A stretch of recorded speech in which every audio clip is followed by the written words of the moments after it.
Nah, Muhammad ini dia kan nggak punya agama, ya kan? Nah, dia ini bikin agama baru. Nah, dia ingin mengambil keuntungan dari perdebatan antara Yahudi dan Nasrani. Orang-orang Yahudi berkata, masuklah kamu agama Yahudi. Orang Nasrani berkata, masuk agama Nasrani. Nah, Muhammad tahu orang Nasrani itu ada baptisan. Tahu dia. Makanya dia bilang, baptisan Allah itu yang terbaik. Tapi dia nggak tahu baptisan itu apa. Baptisan Allah. Apa baptisan Allah gimana? Coba jelasin baptisan Allah. Nah, makanya ada kata-kata yang sangat membingungkan di situ. Sini Sidqa Allah, baptisan Allah. Dan siapakah yang lebih baik baptisannya daripada Allah? Nah itu. Betul nggak terjemahannya kalau kita terjemahkan baik-baik seperti itu? Siapakah yang lebih baik celupannya daripada Allah? Jadi Muhammad ingin membuat yang lebih baik. Itu baptisanmu, baptisan air. Kalau baptisan kami, baptisan Allah. Begitu. Nah, di dalam kekristenan, Bang, itu ada yang disebut dengan baptisan Roh Kudus. Bukan hanya sekedar baptisan air.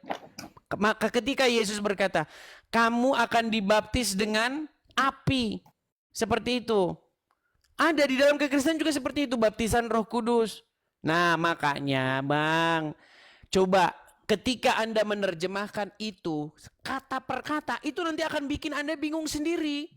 Celupan Allah, itu kan kalau diterjemahkan kata per kata, celupan Allah. Siapakah yang lebih baik celupannya daripada Allah?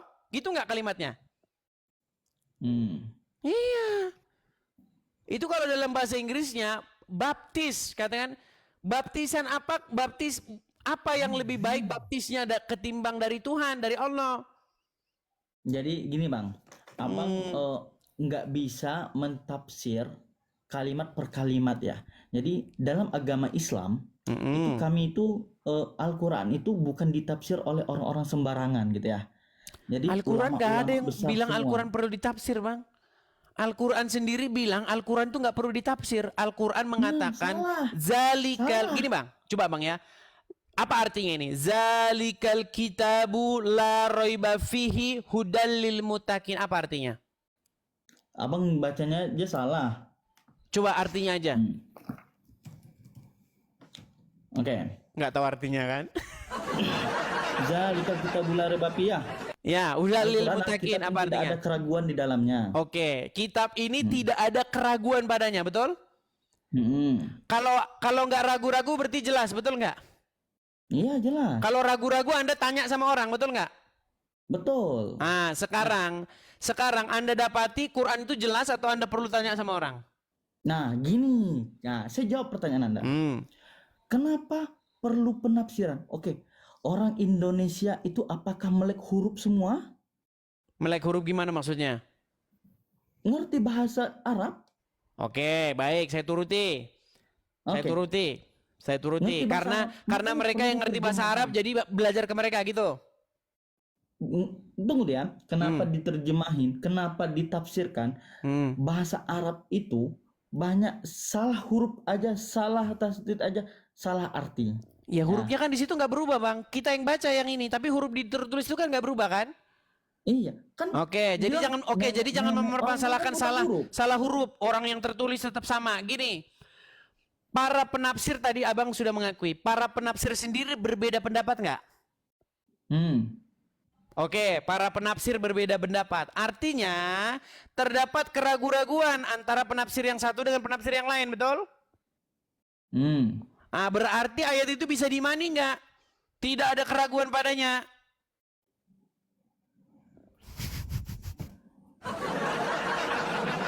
Gimana ya? Berat, saudara. Intinya gini. Quran itu tidak ada keraguan padanya. Petunjuk bagi orang-orang yang bertakwa. Ini klaim dari Al-Quran.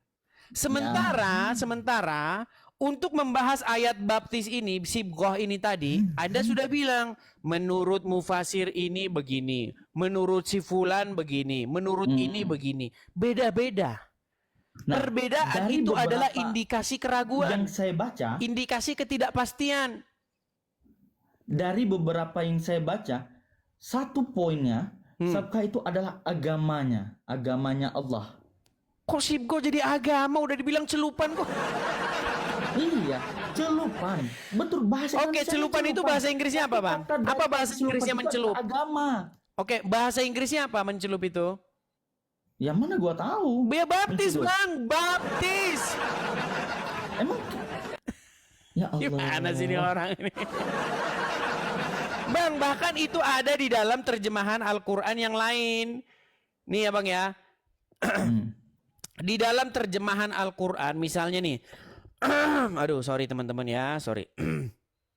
Nih Al-Baqarah 138. Saya bukakan Al-Quran yang dalam terjemahan bahasa lain.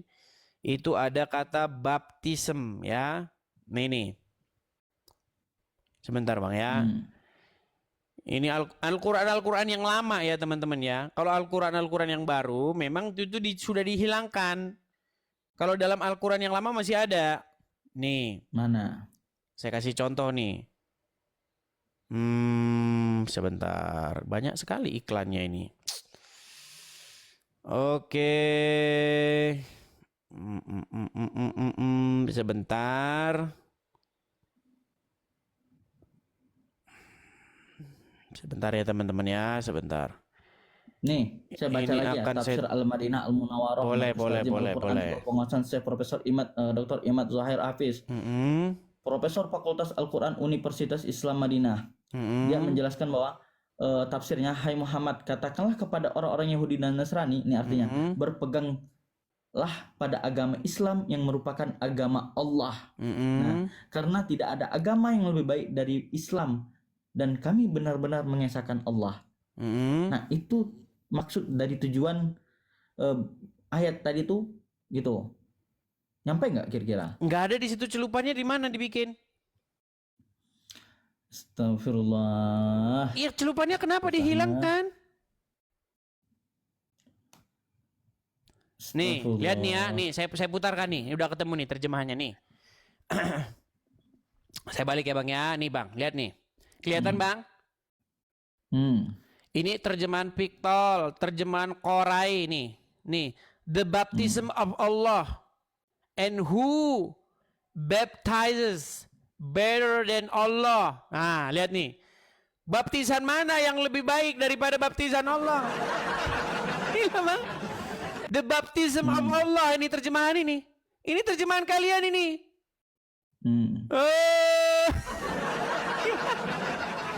Nih, Al-Baqarah nih, Quran. Quran surat yang kedua ayat 138 nih. Ada terjemahan Ahmed Ali nih. We have taken the coloring of God. Pewarnaan. Ada yang bilang pewarnaan. Ada yang bilang pewarnaan. Nih. Terus Arberi, the baptism. The baptism of God. Nih. And who is there that the baptizes? Nih. Ada tuh, baptis. Lihat nih, terjemahan apa lagi? Arsyad. Nih, banyak terjemahan nih. Nih, Hailil Khan. Nih, Sibgoh. Nggak diterjemahin ini. Kata Sibgoh ini, kalau diterjemahkan, teman-teman, nanti Isam bisa bangkrut. Lihat ya. Nih, Hilal. makanya nggak diterjemahkan. Coba baca Hilal Enkan tuh. Nih, Hilal. Iya nih, Hilal. Sibgoh, our Sibgoh. Nih. Religion dalam kurung Bang. Iya, ini tuh pendapat dia. Nah, berarti itu pendapat si dia Iya, juga. oke, sekarang kita lihat terjemahan yang lain. Ada nggak di sini terjemahannya mengenai baptism? Nih, coba nih dalam terjemahannya ada dua terjemahannya. Qorai, nih Karai, nih the baptism of Allah and who baptizes better than Allah. Tuh, ada kan? Tuh, baptis. Nah, jadi gini. Nih, terus Jadi nih terjemahan gini ya. Sakir nih, Sakir. Nih, the baptism of Allah nih, terjemahan Sakir banyak, Bang. Nih, baptis. Kalian bilang gini, baptis itu kan ajaran tapir, terjemahan-terjemahan baptis ajaran orang-orang tapir, ini, ternyata apa ya? Allah ada baptisannya. Aduh. Oke, sekarang gini, Bang. Intinya, kita jangan debat Bang. Intinya, kata baptis itu ada di dalam Al-Quran terjemahan, betul? Enggak, kalau di Nah, kan? Al-Quran kami enggak ada. Berat ini, berat. Berat ini, teman-teman. Tapi gini, Bang. Gini, Bang ya. Intinya ada terjemahan-terjemahan Al-Quran yang menerjemahkan kata sibghah itu sebagai kata baptism. Dan itu paling akurat. Kenapa? Karena konteksnya, konteks daripada ayat itu perdebatan orang Islam dengan orang-orang Yahudi dan Nasrani. Dan baptis itu ajaran orang Yahudi dan Nasrani. Nah, Quran ingin datang bikin baptisan baru, namanya baptisan Allah, tapi bingung. Apa baptisan Allah itu? Nah, gini Bang, gini. Gini Bang. Maksud saya, ajaran baptis itu ada di dalam Al-Quran. Yang tidak ada itu ajaran sunat. Setuju nggak Bang? Ya. Nah, pertanyaan saya, kenapa sekarang orang Islam malah mempraktekkan ajaran yang nggak ada di Quran? Contohnya sunat. Sunat tuh nggak ada Bang dalam Quran. Kami sunat itu membersihkan diri. Malah Karena dong Yesus ditanya, sunat Bang nggak? bukan itu. Di Yesus dalam sunat nggak? Quran Yesus itu sunat nggak nggak? ada sunat, betul nggak? Betul. Ah, kenapa kalian malah sunat sementara yang di dalam Al-Quran yang ada itu baptis? Ayo. Saya mau nanya sama kamu. Tahu manfaat sunat nggak? Bang, kalau dalam ajaran manfaat agama sunat? Islam, sunat itu orang Islam itu untuk kebersihan. Nggak ada hubungannya dengan ajaran Abraham. Makanya orang Islam kalau sunat ajarannya untuk kebersihan. Di dalam ajaran agama Yahudi, di dalam kitab Taurat, sunat itu dilakukan pada waktu berumur 8 hari. Pada waktu umur 8 hari, setiap laki-laki yang lahir di tengah-tengah rumahmu harus disunatkan. Itu menurut hukum Yahudi. Nah, Islam datang dicolong ajaran sunat ini, makanya sunatnya umur 12 tahun. Ditanya fungsi Emang sunat Islam apa? sunat Fungsi umur sunat 12 untuk tahun bersih-bersih. Aduh, berat. Sunat itu sunnah. Kami itu berpegang teguh kepada sunnahnya Nabi. Nah, kami pegang teguh kami Al-Quran dan hadis. Iya, maksud saya gini Bang, intinya di dalam Al-Quran tidak ada kata sunat. Tidak ada perintah untuk berkitan. Bahkan orang Islam pun ditanya kitan itu apa, jawabannya kitan itu untuk kebersihan, nggak ada hubungannya dengan Abraham. Nah, yang ada jelas-jelas, yang ada terang-terangan di dalam Quran itu baptis, tapi di dalam terjemahan nggak diterjemahkan, dibiarkan saja gitu, sibghah. Jadi gini, kamu berkata tentang sunat, kita di Islam nggak diajarkan Al-Quran. Oke, kenapa kami mengambil sunat? Itu kan kami berpegang teguh kepada hadis dan Quran. Iya, Oke. hadis kok Quran. Di Quran nggak ada sunat. Nah, hadis. Iya, makanya saya bilang kitab suci kalian itu sesungguhnya kitab suci hadis karangan Bukhari. Itu tidak sudah hadis dalam Bukhari. Oke, sekarang saya tanya, mana yang lebih kitab yang lebih menjelaskan, Al-Quran atau hadis? Beda, Bang. Ditanya beda. apa? Jawabnya apa, Bang? Bang Kaizan, Bang, beda. perhatikan pertanyaannya. Mana kitab yang lebih menjelaskan, Al-Quran atau hadis? Al-Quran. Al-Quran. Menjelaskan. Di Quran mana? Hadis itu ada. Sebentar, Kamu tahu Bang. hadis nggak? Pelan-pelan, Kamu tahu Bang. hadis nggak? Pelan-pelan, Kamu tahu Bang. hadis. Hadis Oke, kamu itu, tahu Bang, hadis. berisi ajaran-ajaran monyet. Nggak percaya. Ajaran monyet Lu itu. nggak percaya. Hadis Bang, itu. rekam datang ke Badanu, bawa ke Mabes Polri. Di dalam hadis itu ada ajaran monyet. Lu nggak percaya? Mau saya tunjukkan. Mau saya tunjukkan hadis ajaran itu monyet di dalam semua Quran. perkataan Di dalam hadis.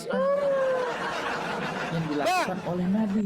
Anda tidak senang kitab yang dari Allah. Anda lebih senang pelajaran yang diambil dari monyet. Beda. Loh, Siapa nggak bilang percaya kamu dia. belajar Saya Quran? turunkan. Saya kasih tahu, ya. Saya kasih tahu Kalian sama tadi abang nih ya. sampai itu. Kamu Gimana? tentang sunat tadi. Yesus sunat nggak? Loh, ini nih. Tolong ya, buat laporan ke Mabes Polri. Orang Islam tidak suka kitabullah, tidak suka Al-Quran. Mereka sukanya kitab hadis yang isinya pelajaran dari monyet. nggak percaya. Ada saya bilang, ada bang ajaran dari Kalau monyet. kita Nggak percaya. tempat Tuhannya yang Oke, nggak bagus-bagus, baik. bilang apa? Baik. Saya putarkan ya bang ya. Saya putarkan kamera saya. Mereka nggak percaya dalam hadis itu berisi ajaran-ajaran yang berasal dari monyet. Oke, baik. Nih bang.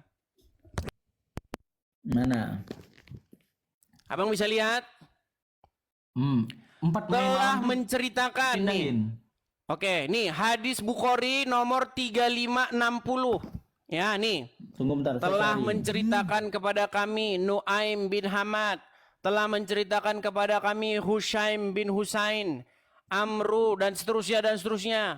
Aku pernah melihat di zaman jahiliyah seekor monyet sedang dikerumuni oleh monyet-monyet lainnya. Monyet itu telah berzina, lalu monyet-monyet lain merajamnya, melempari dengan batu, dan aku ikut merajamnya bersama mereka. Betul. Coba abang klik saja di Google, hadis monyet berzina, itu langsung bermunculan itu banyak sekali tuh. Ya. Sudah? Oke, sekarang saya tanya bang, di sini ada dikatakan nggak monyet berzina? Iya. Oke, kapan ijab kabulnya? Sejak kapan monyet menikah? Sejak kapan kalau monyet itu misalnya kawin sama monyet yang lainnya, itu sah itu sebagai ijab kabul? Ayo, silakan. Jawab. Kalian tidak suka kitabullah. Kalian lebih senang kitab yang kayak begini, yang pelajaran dari monyet. Ayo. Tunggu sebentar. Meninggal dunia. Coba abang baca. Jangan gitu bang bacanya. Bang, bacanya jangan. No. Jangan, nggak boleh. Kami Bacanya jangan. No. Coba bacanya yang jelas. Ayo, coba. Telah menceritakan kepada kami apa? Silakan. ya kepada kami Nuaim bin Hamad telah bercerita kepada kami Hashim dan Husain dari Amr bin Maimun. Aku pernah melihat di zaman jahiliyah seekor monyet sedang dikerumuni oleh monyet-monyet lainnya. Monyet itu telah berzina, lalu monyet-monyet itu dirajamnya. Oke. Lalu sekarang kalau umat muslim kalau ada berzina hukumnya rajam, betul? Kalau ada seorang muslim berzina, menurut hukum Islam hukumnya dirajam, betul? Itu terinspirasi dari mana? Oh, bukan Monyet. dari monyet. Kalian terinspirasi dari monyet. Ini kan hadis. Bang, ini kan hadis. Tadi Anda bilang kita harus mengikuti hadis karena kitabullah tidak lengkap, tidak jelas. Betul. Karena orang muslim tidak puas dengan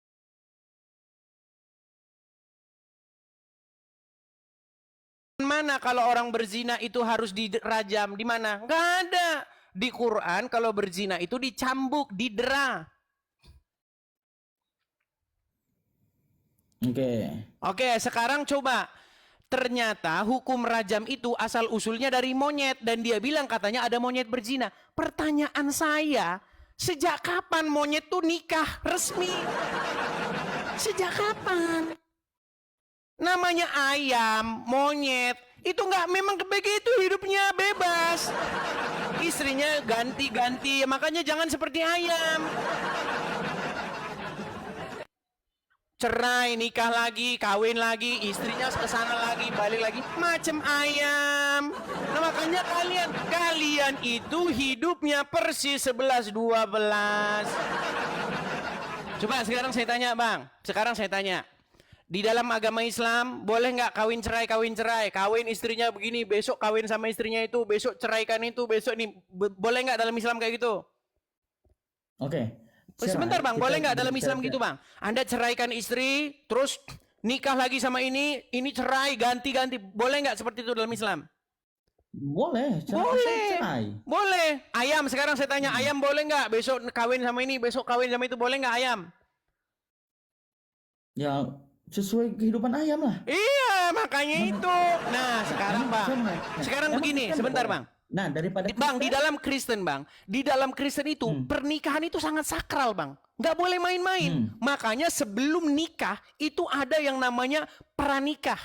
Nggak main-main, Bang, di Kristen itu. Ada yang namanya emang Islam nggak ada step-step. pranikah. Bagaimana? Emang Islam nggak ada pranikah. Mana ada? Kalau kata Abdul Somad, Abdul Somad bilang, pernikahan itu ada ijab, ada qabul, sah, sah. Nah, Mana jadi ada sebelum ada pranikah, ijab dengan orang bebas.